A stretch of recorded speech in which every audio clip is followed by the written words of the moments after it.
Welcome back to What's Not Sports, guys. This is episode 45. We're back for another episode of the Pulse Check. I'm sorry if video quality isn't up to scratch. I've had issues with camera and have to change, but we're really going to speed through this week's recap of sport. Let's dive straight into what was a great week in the World Ocean Series down at Bonny Hills. It was brutal surf, huge on the Friday. Bit cleaner than what it was on the Saturday, but nonetheless entertaining, and it was so much fun. So let's kick it off. And before I get into it, I just want to set the caliber of how hard it was to make the Iron Final. Any final. The fact that Ben Carberry, who has opted out of the Shaw and Partners Iron Series and has decided just to only take on the World Ocean Series this season, his first big carnival, he got knocked out in the first round of the Iron Heats. Now, this is not to discredit Ben Carberry at all. It's to say how wild these surf conditions were and that literally anything could happen. He was leading that race and just got a bit unlucky at the end. So anyway, let's dive into it. We'll go through our swim races, our ski races, board races, and then we'll finish off with the irons and taplins, and then we'll jump in and talk a bit of rugby league. So, kick it off. We had the ladies swim. A great race. Our finishes were, in third was Liv Clues. Second place was Lily O'Sullivan. And first place was Lana Rogers. Now, good result from the three of them. Livia Clues probably the standout on that podium. We know her as an Iron Woman, but she's also a kayaker with N-Swiss. So, really cool to see her also on that swim podium. In the men's, third place, Henry Simpson. We know the caliber of his swimming, and he's still a young athlete. Joel Piper, second, and Jackson McCleary takes a win there for Wanda. No Hayden Cotter on the podium there, which is someone who I thought we would have seen. In the ski race for the girls, third place, Olivia Clues. We see her on the podium for the ski as well as the swim, so maybe potentially looking at MVP points further on in the season. Second place was clubmate Piper Harrison, and the winner of the ski race in the girls was Emily Doyle.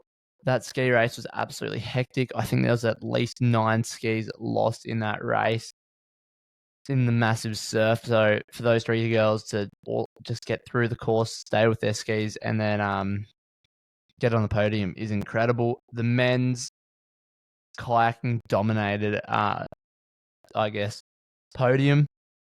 There's quite a few skis lost in the men's race as well. So we had third place, Jake Morris. Second place, Jacko Collins. And first place was Riley Fitz. The ski races were awesome to watch. Now, in the board races, in the women's, third place, Lily O'Sullivan. She gets on the podium again. That's her second time. Second place, Hannah Scully. So we know how good of a caliber of a board paddler she is. But in the surf, she's another beast. And to get second there to teammate, clubmate, Lana Rogers taking the win out in the board as well as the swim. So didn't have the iron she wanted, but she bounced back and got the win in those 2 individual events. Men's board, third place, Wes Gould. He hasn't had a result for a while. So making a push for the World Ocean Series is what I'm assuming he's doing, and he's starting to make his presence felt, especially in that board race. Second place, Will Bannister from Cronulla, and then first place was Charlie Verco. Let's jump into the irons now. In the Iron Women, third place, Naomi Scott.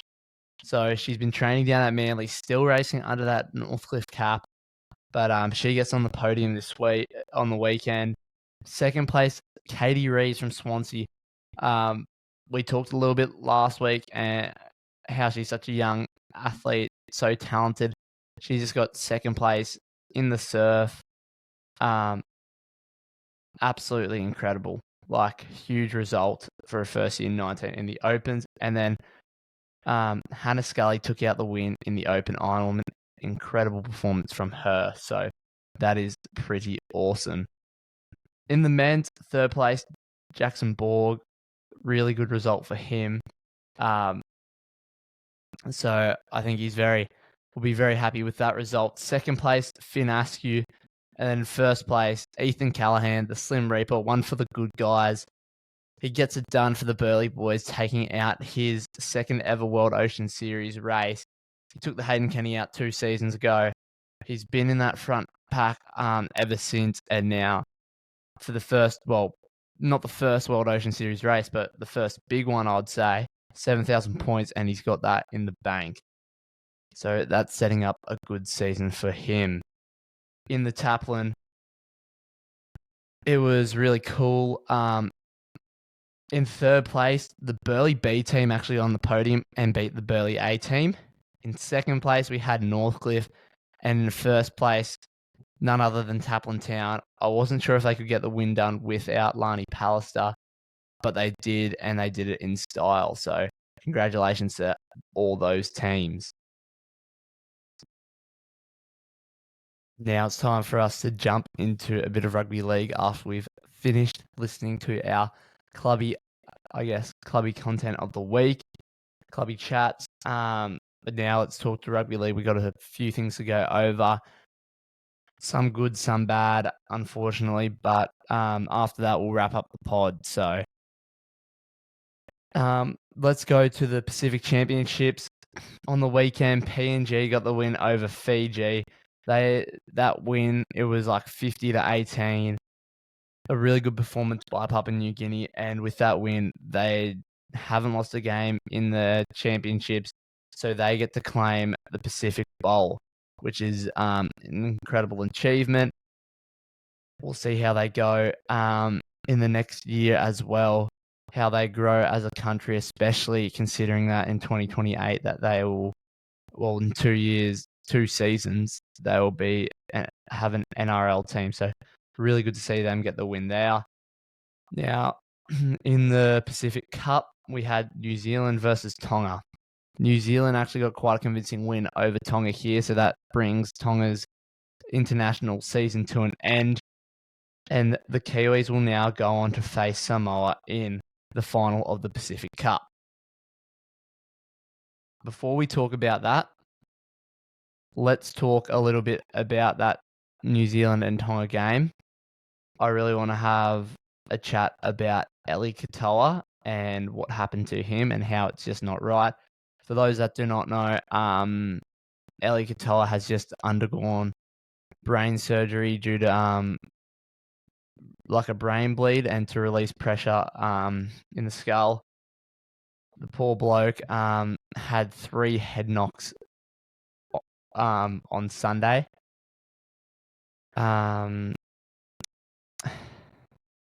One in warm-up with a teammate, and it was a pretty big hit, a shoulder straight to the head. Cleared HIA protocol, even though that many are saying that would be considered a Category 1 head knock and not even HIA required. I just don't know how you let someone on the field with a head knock like that.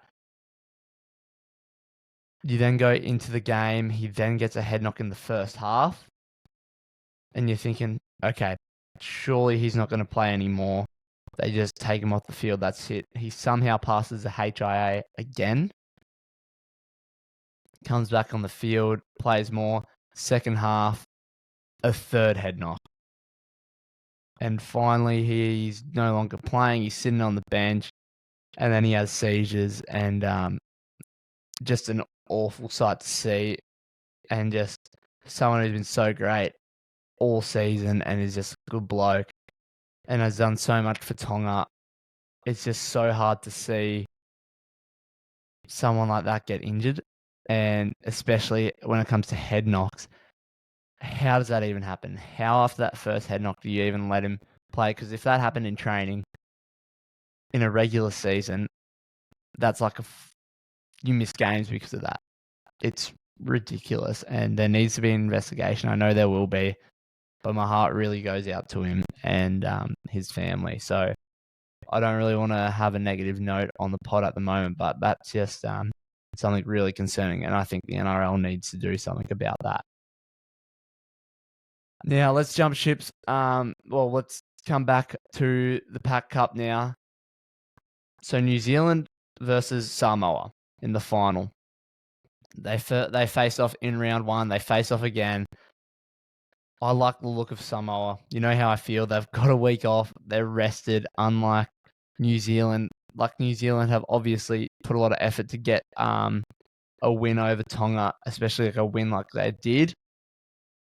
I think we see Samoa really, really take it to them and really, really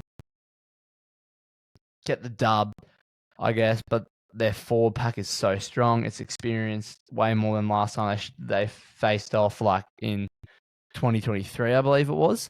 So, and then the last time they faced off in this season, in this international challenge, Samoa should have won that game, in my opinion. So, and I think they've just got more experience playing with each other now, especially having that game against Tonga where they won quite convincingly. They're going to be a threat, and Samoa won't be ready. New Zealand won't be ready. So let's back Samoa. Goodbye, Kiwis. Let's do it for the Usos. I don't know if I can say that, but anyway. Now, Rugby League Ashes. Australia get the win over the weekend. 14-4. No tries scored for England. It was actually off penalty conversions. We had Javo make an appearance in the green and gold. Pretty funny. He stitched up Cam Munster pretty good. Munster laughed it off and was pretty happy with it all, saying it was a good prank. But yes, the Aussies have sewn up the Ashes now and they get to run one more game. Hopefully that means a few of those players in the extended squad get to have a run on the field and potentially a closer game. But let's go for a clean sweep. On the game, man of the match, Munster. What more can I say? I haven't really watched the game too much, watched a couple highlights. Munster just doing Munster things, putting on clinic after clinic. And yeah, not much to say more than that. And let's see that the Aussies go for a clean sweep. I'm excited. Are you? That's the real question. Now, after next week, that probably does wrap up the Rugby League season, the international season. We're going to be in a little bit of a drought for the league, but that's okay because cricket is here. The cricket is here. The cricket Ashes start. So I'm going to try and get a bit of knowledge about that. Learn a bit more. If that's something you want me to do for the pulse check, 100% I am keen on learning a bit more about the cricket and the players, and I'll keep updates with the Ashes. I don't have much more to comment on. This is a late pod because I've been away racing, didn't get back till Monday, and I've had work in uni, so I haven't been able to get the pod out for you guys. So I apologize for that. We got a few guests lined up for the 8 and 80 challenge that'll be coming soon. You guys know I've got merch. Let me know if you want to get hats or shirts. Reach out and we can sort that out. Next week for the pulse check, I'm not sure what we're going to do. We're definitely going to cover a bit more clubbies, especially with the Coffs Harbour Craft Carnival with the World Ocean Series happening next weekend. And, well, obviously cricket starting soon, so I guess we'll find out next week on the pulse check. But guys, thanks for coming on, tuning in, listening, and I'll see you on the next episode of What's Not Sports. Cheers, guys.